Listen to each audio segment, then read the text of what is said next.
بسم اللہ الرحمن الرحیم۔ جی میرے دوستو، آج ہم آپ کو حضرت اسماعیل علیہ السلام کا واقعہ سناتے ہیں۔ حضرت اسماعیل علیہ السلام کا نسل نامہ۔ حضرت ابراہیم علیہ السلام کے بیٹوں میں سب سے زیادہ مشہور دو بیٹے ہوئے، جنہیں اللہ عز و جل نے حضرت ابراہیم علیہ السلام سے کیے ہوئے وعدہ کے مطابق نبوت اور رسالت کے منصب پر فائز کیا۔ ان میں سے ایک حضرت اسماعیل علیہ السلام اور دوسرے حضرت اسحاق علیہ السلام۔ حضرت ابراہیم علیہ السلام نے بڑھاپے کی حالت میں اللہ تعالیٰ سے نیک اولاد کی دعا مانگی تو اللہ تعالیٰ نے آپ علیہ السلام کی دعا قبول فرماتے ہوئے حضرت اسماعیل علیہ السلام کو حضرت ہاجرہ علیہ السلام کے بطن سے پیدا فرمایا۔ فرمان الہی ہے، ابراہیم علیہ السلام نے یہ دعا مانگی، اے میرے رب مجھے نیک بیٹا عطا فرما۔ بس جواباً ہم نے انہیں ایک اور بار بیٹے کی خوشخبری دی۔ جب حضرت ابراہیم علیہ السلام کی عمر 86 سال ہوئی تو حضرت اسماعیل علیہ السلام پیدا ہوئے۔ ابھی آپ علیہ السلام دودھ پیتے بچے ہی تھے کہ اللہ تعالیٰ نے حضرت ابراہیم علیہ السلام کو آپ اور آپ کی والدہ علیہ السلام کو غیر آباد جگہ بیت اللہ کے قریب چھوڑنے کا حکم دیا۔ حضرت ابراہیم علیہ السلام اللہ تعالیٰ کے حکم کی تعمیل کرتے ہوئے آپ اور آپ کی والدہ علیہ السلام کو بیت اللہ کے قریب چھوڑ آئے اور کچھ کھانے پینے کی اشیاء بھی انہیں دے آئے۔ جب کھانے پینے کی اشیاء ختم ہو گئی، حضرت ہاجرہ علیہ السلام کو پیاس لگی اور حضرت اسماعیل علیہ السلام سے پیاسے ہو گئے۔ حضرت ہاجرہ علیہ السلام پانی کی تلاش میں قریبی پہاڑی صفا پر گئی، وہاں کوئی نظر نہیں آیا تو مروہ پر آئیں، وہاں پر بھی کوئی نظر نہیں آیا۔ اسی طرح پانی کی تلاش میں انہوں نے 7 چکر لگائے۔ آخر کار حضرت اسماعیل علیہ السلام کی ایڑیوں کی جگہ پر اللہ تعالیٰ نے پانی کا چشمہ زمزم جاری کر دیا۔ جب صحرا میں پانی نکل آیا تو جرہم قبیلہ کے لوگ وہاں آ کر آباد ہو گئے۔ جرہم قبیلہ چونکہ عربوں کا ایک فصیح اور بلیغ قبیلہ تھا، حضرت اسماعیل علیہ السلام نے عربی زبان انہی سے سیکھی۔ جب آپ علیہ السلام کو بڑے ہوئے تو اللہ تعالیٰ نے حضرت ابراہیم علیہ السلام کو خواب میں حضرت اسماعیل علیہ السلام کی قربانی پیش کرتے ہوئے دکھایا۔ حضرت ابراہیم علیہ السلام نے آپ علیہ السلام کو سامنے اپنا خواب ذکر کیا تو حضرت اسماعیل علیہ السلام بھی اللہ تعالیٰ کے قربان ہونے کے لیے تیار ہو گیا۔ آخر کار اللہ عز و جل نے آپ علیہ السلام کی جگہ پر ایک مینڈے کو قربان کروا کر آپ علیہ السلام کی سنت قربانی کو بعد میں آنے والے کو جاری کر دیا۔ حضرت اسماعیل علیہ السلام کی صفات۔ حضرت اسماعیل علیہ السلام انتہائی نیک، بڑے صبر و تحمل والے، وعدہ کے سچے اور بات کے پکے تھے۔ آپ علیہ السلام اپنے رب سے جو وعدہ کرتے اسے پورا کرتے تھے۔ فرمان الہی ہے، اور آپ اسماعیل، یسیع اور ذوالکفل علیہ السلام کا ذکر بھی کیجیے، یہ سب ہی نیک لوگوں میں سے تھے۔ اس کتاب میں اسماعیل علیہ السلام کا واقعہ بھی بیان کیجیے، وہ وعدہ کے بڑے سچے اور رسول اور نبی تھے۔ اور اسماعیل، ادریس، ذوالکفل علیہ السلام کو بھی یاد کیجیے، یہ سب بڑے صبر کرنے والے لوگ تھے اور ان سب کو ہم نے اپنی رحمت میں داخل کیا، یہ سبھی نیک لوگ تھے۔ حضرت اسماعیل علیہ السلام کی شادی۔ حضرت ابراہیم علیہ السلام جب حضرت اسماعیل علیہ السلام اور ان کی والدہ محترمہ ہاجرہ علیہ السلام کو مکہ مکرمہ میں غیر آباد جگہ بیت اللہ کے قریب چھوڑ کر واپس جا رہے تھے تو راستے میں اس سرزمین کے لیے خوب دعائیں مانگی، جن کی بدولت مختلف قبائل آ کر اس جگہ آباد ہو گئے۔ جب حضرت اسماعیل علیہ السلام جوان ہوئے، جرہم قبیلے والوں نے اپنی ایک لڑکی سے آپ علیہ السلام کی شادی کر دی۔ حدیث رسول اکرم صلی اللہ علیہ وسلم، جب حضرت اسماعیل علیہ السلام جوان ہوئے، آپ علیہ السلام اس قدر خوبصورت تھے، سب کی نظریں آپ علیہ السلام کی طرف اٹھتی تھیں۔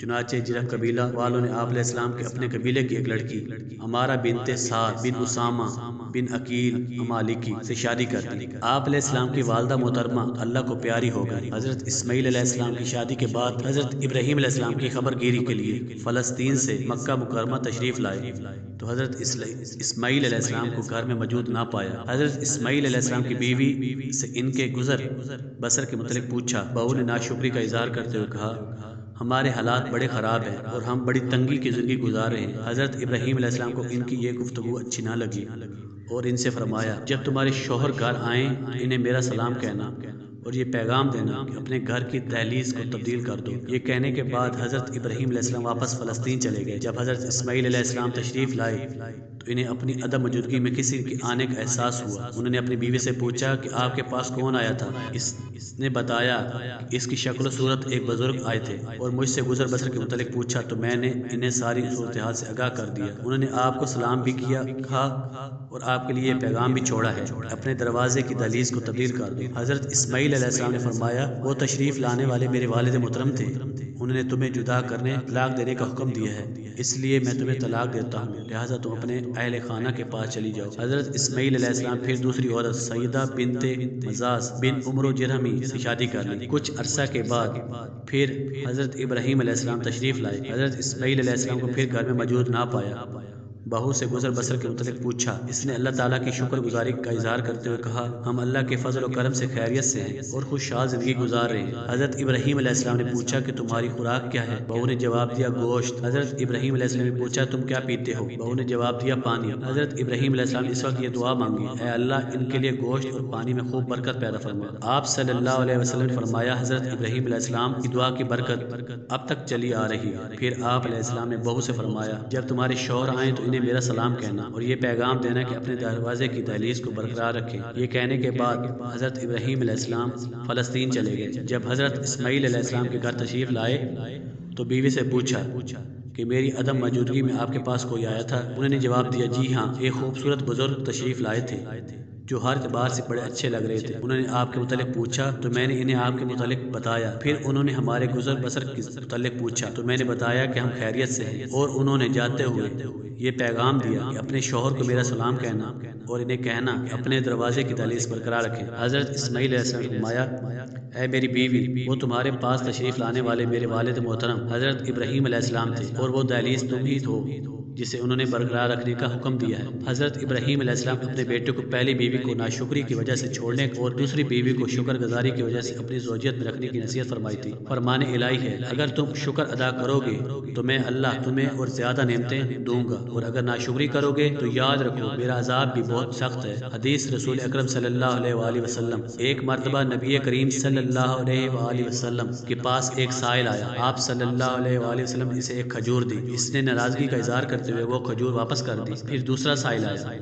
آپ صلی اللہ علیہ وسلم نے وہی کھجور اسے دی دی۔ اس نے بڑی خوشی سے وہ کھجور لے لی اور کہا، یہ اللہ کے رسول صلی اللہ علیہ وسلم کا تحفہ ہے۔ یہ شکر گزاری دیکھ کر آپ صلی اللہ علیہ وسلم نے خادمہ کو حضرت ام سلمہ رضی اللہ تعالی عنہا کے پاس بھیجا، ان کے پاس جو 40 درہم رکھے ہوئے ہیں وہ بھی اس سائل کو دے دو۔ حضرت ابراہیم علیہ السلام اور حضرت اسماعیل علیہ السلام کا بیت اللہ کو تعمیر کرنا۔ کافی مدت کے بعد تیسری مرتبہ حضرت ابراہیم علیہ السلام حضرت اسماعیل علیہ السلام سے ملاقات کے لیے کافی مکہ تشریف لائے۔ حضرت اسماعیل علیہ السلام زمزم کے قریب اپنے تیر درست کر رہے تھے۔ حضرت ابراہیم علیہ السلام نے فرمایا، اے اسماعیل علیہ السلام، تمہارے رب نے مجھے یہ حکم دیا ہے کہ میں یہاں اللہ کے گھر ایک گھر بناؤں۔ حضرت اسماعیل علیہ السلام نے عرض کیا، کیا ضرور آپ علیہ السلام نے اپنے رب کا حکم بجا لائیے؟ حضرت ابراہیم علیہ السلام نے فرمایا، اللہ تعالیٰ نے مجھے یہ بھی حکم دیا ہے، آپ بھی اس کام میں میری مدد کریں۔ اسماعیل علیہ السلام نے فرمایا، جی ہاں، میں بھی اس کام کے لیے تیار ہوں۔ پھر دونوں باپ بیٹا اٹھے اور بیت اللہ کی تعمیر شروع کر دی۔ حضرت ابراہیم علیہ السلام دیواریں بنا رہے تھے اور حضرت اسماعیل علیہ السلام پتھر اٹھا کر لا رہے تھے، اور دونوں یہ دعا مانگ رہے تھے، اے ہمارے رب، ہماری طرف سے یہ خدمت بیت اللہ کی تعمیر قبول فرمائیے، بے شک آپ خوب سننے جاننے والے ہیں۔ حضرت اسماعیل علیہ السلام کی بس اور قوم کو دعوت تبلیغ۔ جب بیت اللہ کے قریب زمزم کا کنواں ظاہر ہوا، عرب کے قبائل میں سے جرہم اور عمالیق قبائل وہاں کر آباد ہو گئے۔ جب ان لوگوں نے اللہ تعالیٰ کی عبادت میں دوسروں کو شریک ٹھہرانا شروع کر دیا، اپنی قوم کو نبوت سے فرمایا۔ آپ علیہ السلام پر یہ ذمہ داری عائد کی کہ اپنی قوم جرہم، عمالیق اور یمنی قبائل کو سیدھی راہ پر لانے کے لیے انہیں نصیحت کیجیے۔ فرمان الہی ہے، اور ہم نے ابراہیم، اسماعیل، اسحاق، یعقوب اور ان کی اولاد عیسیٰ، ایوب، یونس، ہارون اور سلیمان علیہ السلام کی طرف بھی وحی بھیجی تھی۔ اے مسلمانوں، تم کہو کہ ہم ایمان لائے ہیں اللہ پر اور اس کی کتاب پر جو ہماری طرف نازل ہوئی، ان تعلیمات پر بھی جو ابراہیم، اسماعیل، یعقوب علیہ السلام اور ان کی اولاد پر اتاری گئی۔ آپ علیہ السلام خود بھی بڑے عبادت گزار تھے اور اپنے خاندان اور قبیلے والوں کو بھی اللہ عز و جل کی عبادت کا حکم دیا کرتے تھے، چونکہ نماز سب سے اہم عبادت ہے، اس لیے آپ علیہ السلام خود بھی نماز کے پابند تھے اور اپنے گھر والوں کو بھی نماز پڑھنے کا حکم دیا کرتے تھے۔ فرمان الہی ہے، وہ اپنے گھر والوں کو نماز اور زکوٰۃ کا حکم دیتے تھے، اور وہ اپنے رب کے نزدیک بڑے ہی پسندیدہ انسان تھے۔ حضرت اسماعیل علیہ السلام کی وفات اور وصیت۔ حضرت اسماعیل علیہ السلام کو اللہ تعالیٰ نے کئی بیٹوں اور بیٹیوں سے نوازا تھا۔ وفات سے پہلے آپ علیہ السلام اپنے بھائی حضرت اسحاق علیہ السلام کو اپنا جانشین مقرر کیا اور اپنی بیٹی نسمہ کی شادی اپنے بھتیجے ایاس بن اسحاق سے کر دی۔ ایاس بن ان کا بیٹا روح پیدا ہوا جو کہ زردی مائل تھا، اس لیے ایس کی اولاد بنی اسفرا کہلائی۔ حضرت اسماعیل علیہ السلام 137 سال کی عمر میں دنیا فانی سے رخصت کر گئے، اور آپ علیہ السلام کو آپ کی والدہ السلام کے روضہ قریب مقام حجر سپرد خاک کیا گیا۔ حجاز کے عرب قبائل حضرت اسماعیل علیہ السلام کے دو بیٹوں نابت اور کیدار کی اولاد میں سے ہیں۔